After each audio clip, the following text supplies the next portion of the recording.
উত্তরবঙ্গের মানুষকে নিয়ে বিগত 16 বছরে অনেক খেলা হয়েছে, অনেক মূলা ঝুলানো হয়েছে। আমরা চাই না এই তিস্তা মহাপরিকল্পনাটি শুধুমাত্র কারো নির্বাচনী প্রচারণায় থাক, শুধুমাত্র মানুষের ভোট পাওয়ার জন্য বলা হোক। আমরা চাই না এই যে তিস্তার কথাটি শুধু সান্ত্বনা দেওয়ার জন্য হোক। আপনাকে ক্ষমতায় বসিয়েছে বাংলাদেশের ছাত্র জনতা। এখন দেখতে পাচ্ছি যে 5 থেকে 6টি জেলা আমাদের বন্যা কবলিত, এবং প্রতি বছর আমরা আমাদের জায়গা থেকে এই চিত্রটি দেখতে পাই।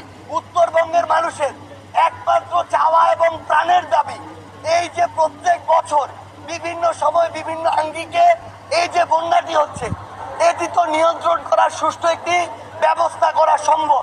এই জন্য উত্তরবঙ্গের মানুষের চাওয়া, আমরা সুস্পষ্টভাবে একটি তিস্তার যে মহাপরিকল্পনা, সেই মহাপরিকল্পনাটি চাই এবং সেটির বাস্তবায়ন চাই।